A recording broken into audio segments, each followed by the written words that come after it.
Terminator Dark Fate has arrived, and it's safe to say that fans have a lot of questions, which works out really well because we happen to have a lot of answers. Answers that require spoilers, of course. With that warning, let's break down the ending of Terminator Dark Fate.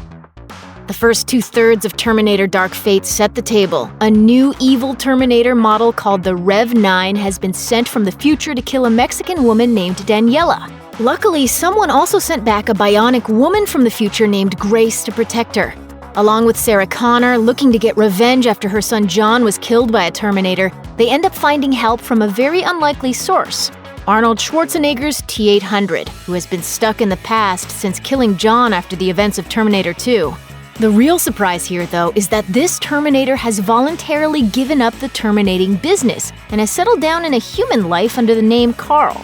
He embodies the core message from T2, that people can choose their own fate and rewrite their future. He decided to stop being an evil killing machine and instead become a nurturing father figure. It's an unexpected twist that suggests humans and robots may actually be able to live together in peace after all, if the robots simply choose a different path. One of the big mysteries in Terminator Dark Fate is just why the robots have sent their agent back in time to kill Danny. During the final chase scene, though, Grace reveals the truth, that Danny herself actually becomes the resistance leader in the future. As Sarah puts it, she's the new John Connor, the last best hope for all mankind. Like Carl, Danny's character arc also reinforces the idea that you can choose your own fate. Several times in the film, the others urge her to run and hide, but she instead insists on fighting back. She chooses to become the hero humanity needs, and indeed, it's those choices that actually make her a hero. It's a real contrast to John, who often seemed to reject the role of savior, only reluctantly being pressed into it by circumstance. John, as a character, seemed consigned by fate, while Danny chooses her own path. I want to stand and fight. The last third of Terminator Dark Fate is essentially one giant, never-ending action sequence that involves car chases, helicopters, multiple plane crashes, gunfights, and a Humvee getting swept over a dam, leading to an underwater brawl. It's such a whirlwind of non-stop excitement that you may not have noticed it's all very, very familiar. Basically, every action beat in Terminator Dark Fate is based off of something from a previous Terminator installment.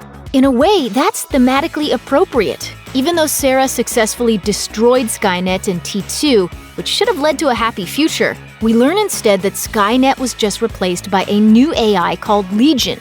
The details of the future are different, but the outline is still the same, just as the details of Dark Fate are different from the previous films, but the plot is still the same. The message now seems to be the opposite of T2. In Dark Fate, no matter what you do, nothing ever really changes your destiny.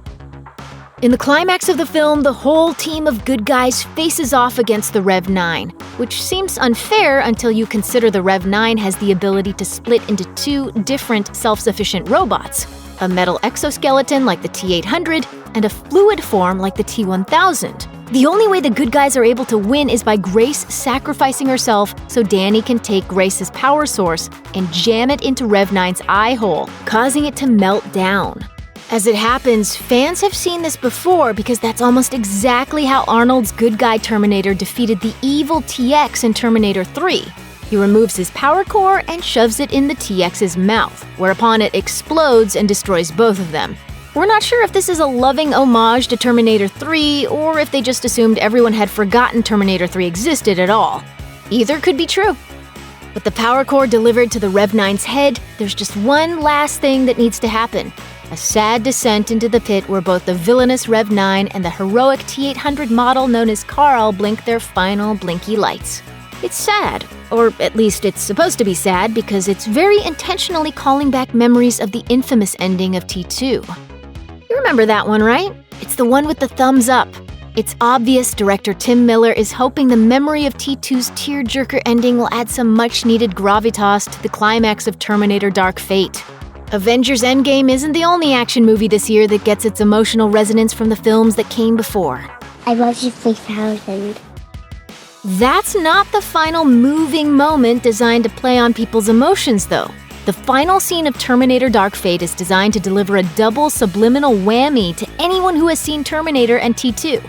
Danny and Sarah Connor are at a playground, where they watch a young and oblivious Grace playing with her family. After Danny vows to make sure Grace doesn't have to sacrifice herself, she and Sarah jump in a waiting vehicle and drive off to prepare for the impending Armageddon. The playground element, of course, is a clear reference to the infamous playground scene in T2, where Sarah Connor watches families get incinerated by the Skynet-caused nuclear holocaust. And the riding into the sunset ending is exactly the same as the end of the first Terminator film. Only this time, instead of being pregnant with the future savior of humanity that she has to train, Sarah Connor is riding shotgun with her.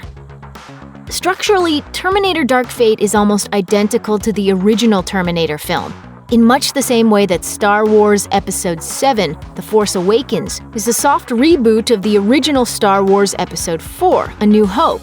So we actually have a pretty good idea where they could go with the next film in the series. A new version of T2. Sure, the plot would actually have to be different, but the main thrust of T2 was the attempt to prevent Armageddon by destroying Skynet. In Dark Fate, they don't ever have the chance to even think about stopping the apocalypse, but they could certainly try to take steps in Terminator 7 to prevent the new AI, Legion, from coming to be. One thing is for sure, we can't wait to find out which beloved scenes from the previous Terminator films they'll remake in the next one. Check out one of our newest videos right here. Plus, even more Looper videos about your favorite movies are coming soon. Subscribe to our YouTube channel and hit the bell so you don't miss a single one.